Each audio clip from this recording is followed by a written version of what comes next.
There are many qualities we look for actually in ET Young Leaders, and it's actually a fairly difficult process to finally select, the candidates that eventually make the shortlist.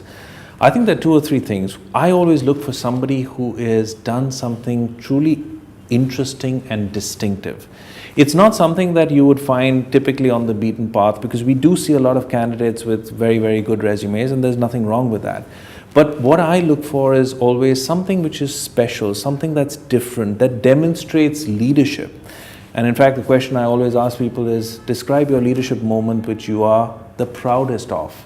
And the stories you get back is absolutely fantastic. It demonstrates resilience, it demonstrates independence, it demonstrates initiative taking.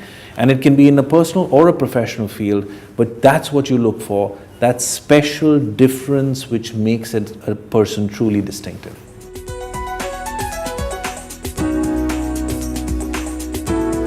I have many memories of being a young leader, most of them not so great. And I think that's actually part of the learning, right? When you look back, actually you remember often not the ones that you did really well in, but the ones where you actually made a choice or a decision that didn't turn out so well. And one of the things that really over the years, when you look back and you say, perhaps you have a little bit more experience, perhaps you have a little bit more judgment, is typically not the cause that you made in what you should do or not do, but how you interact with people and your judgment on people. That's actually been one of my biggest learnings over the years, which is judgment on individuals and judgment on how to interact with individuals, which has often made the difference.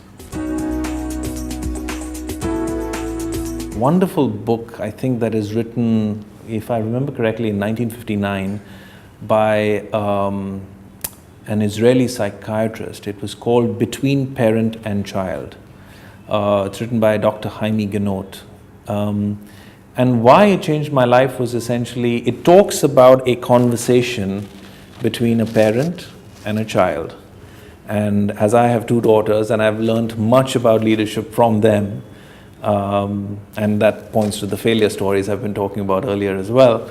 But what it talks about, this particular book, is how we typically have a conversation with our children and actually what the child hears. And in that insight, as you read every page of this book, it's a very simple book, it's a very nicely written book, you feel like banging your head against the wall almost at every page turn. One thing I would actually look for or suggest, it's actually how you build resilience into yourself.